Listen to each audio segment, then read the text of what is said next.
Sveiki, aš esu Andrius Radžiūnas, neurochirurgas, medicinos mokslų daktaras ir šiandien papildysiu savo edukacinių video įrašų sąrašą su nauja tema, su kuria dėja susiduria daugelis žmonių, tai yra lėtinis skausmas. Nors atrodytų lėtinis skausmas tyrinėjamas daugiau negu 100 metų, jis iki šiol yra mįslė daugeliui gydytojų ir pacientų, kurie su juo susiduria. Mokslininkai suprato, kaip šitas skausmas atsiranda, kaip jis yra suvokiamas mūsų smegenyse, perprato daugeliu neurofiziologinių mechanizmų, tuo remiantis buvo sukurta nemažai medikamentų, kurie tikrai efektyviai veikia būtent ūminį skausmą, tačiau žmonės, kurie kenčia lėtinį skausmą, iki šiol gydyti yra labai sunku. Šie žmonės kenčia ne tik fizinį skausmą, tačiau juos kartu ir kankina ir psichologiniai sutrikimai dėl nuolatinės kančios. Šitos žmonės lydi depresija, psichologinis distresas, kartais jie netgi jaučiasi kalti dėl to, kad jie serga, kenčia, dėl tokios kančios stringa jų ir aplinkinių žmonių kasdieninė veikla, kasdienis gyvenimas. Dėl to šitie žmonės iš tikrųjų nusipelno mūsų atjautos ir pagalbos.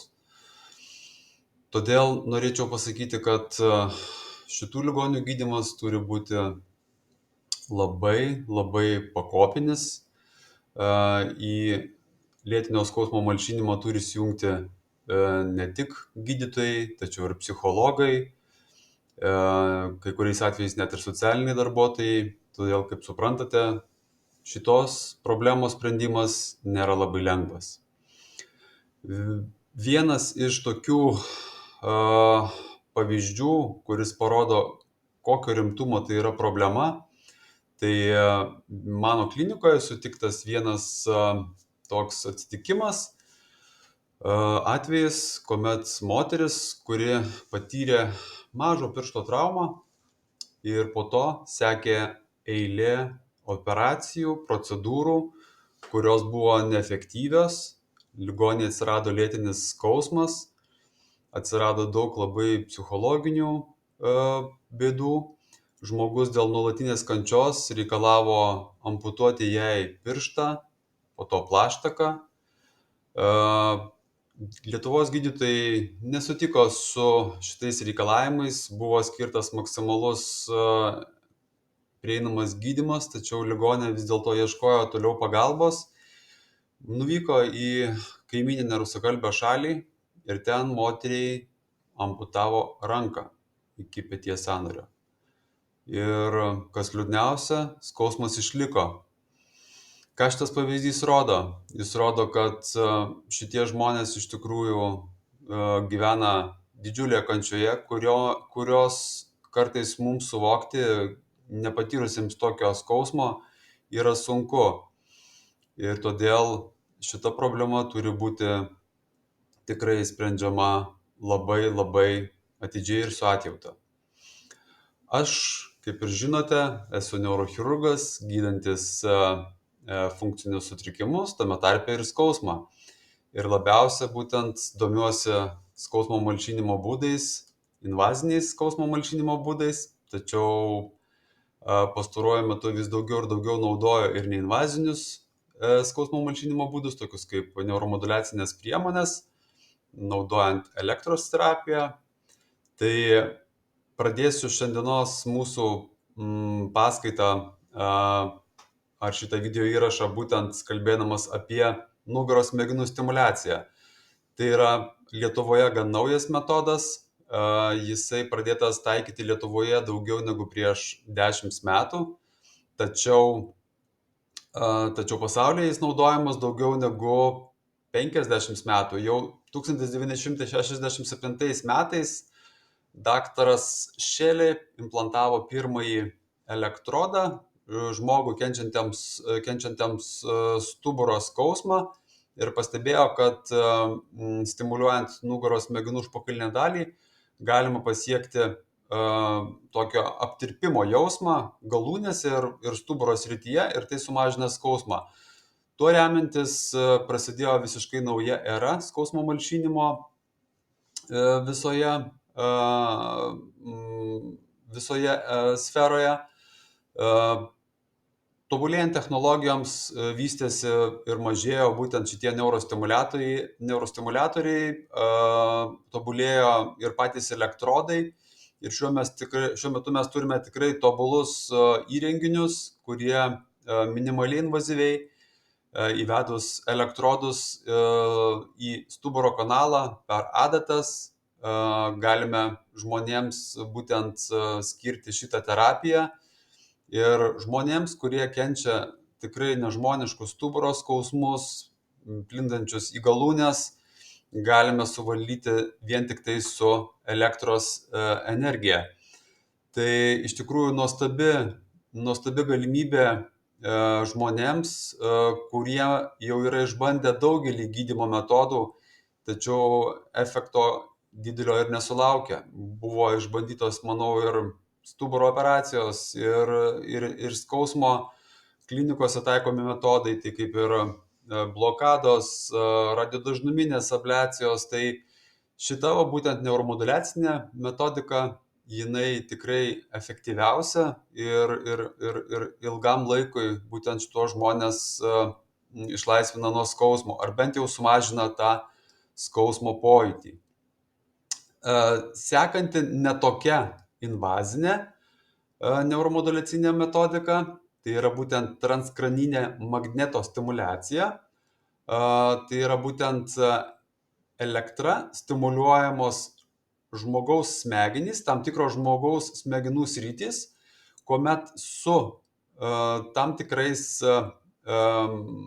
magnetiniais laukais indukuojama elektros srovė ir ji veikia būtent labai specifiškai tam tikras smegenų sritis, kurios yra atsakingos už skausmo suvokimą ar skausmo perdavimą į kitas smegenų sritis.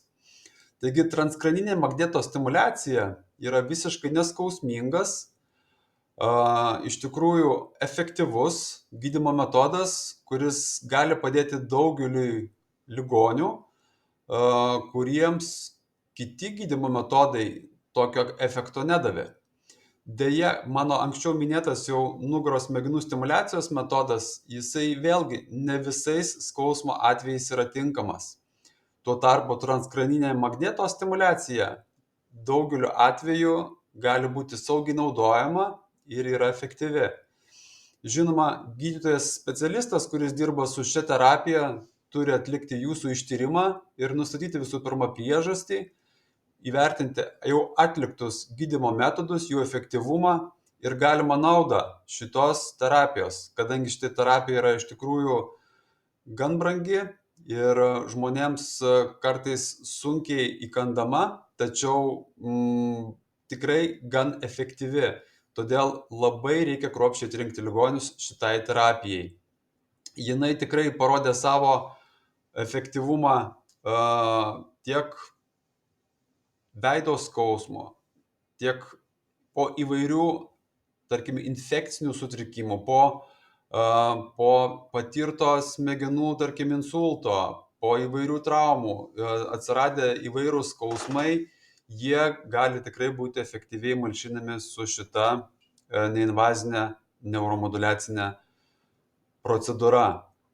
Taigi, būtent šitos terapijos metu keičiami galvos smegenų neuronų mediatorių veikla, jų pasiskirstimas tuose smegenų dalyse ir taip yra būtent moduliuojamas pats skausmo suvokimas ir jo plitimas mūsų centrinė nervų sistema.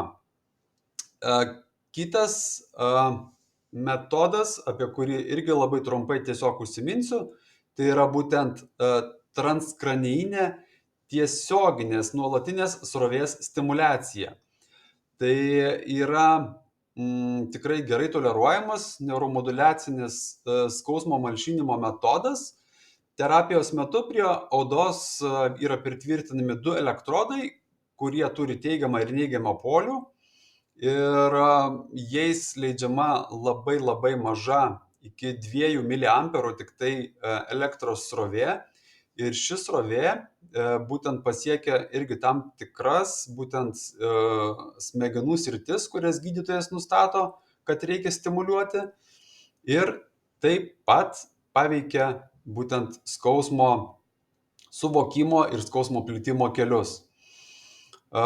Šis metodas yra tikrai paprastas naudoti, kuomet, tarkim, specialistas parodo, kurias vietas reikia stimuliuoti, kokiom amplitudėm, kokiais dažniais ir tarkim, šitos aparatus žmonės naudoja netgi ir namuose būtent po to apmokymo ir tą nuskausminamą poveikį jie gali suteikti savo būdami ir namuose.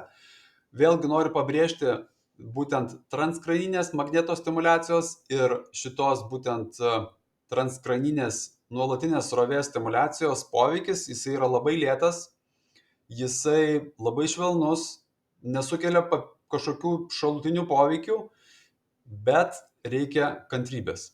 Reikia kantrybės todėl, kad reikia bent jau keletos dešimčių sesijų, kad jūs pajustumėt kažkokią tai naudą. Tai iš tikrųjų labai pačioje pradžioje atrodo labai varginančiai, kadangi žmogus tikisi iškart čia ir dabar kažkokio labai aiškaus efekto, tačiau tas efektas atsiranda labai labai po mažą dalelę. Ir tas poveikis, jisai iš tikrųjų gali užtrukti ilgai, bet žmogui vėlgi ir reikia papildomų pasikartojančių terapijų, jeigu mes norim tą skausmą visiškai suvaldyti. Tai turbūt šiai dienai toks trumpas įrašas. Jeigu kažkam tikrai kyla klausimų apie skausmo malšinimą ar kažkokiais kitokiais būtent su neuromoduliacija susijusiais klausimais, prašom rašykite man, kreipkitės, mielai stengsiuosi padėti. Iki.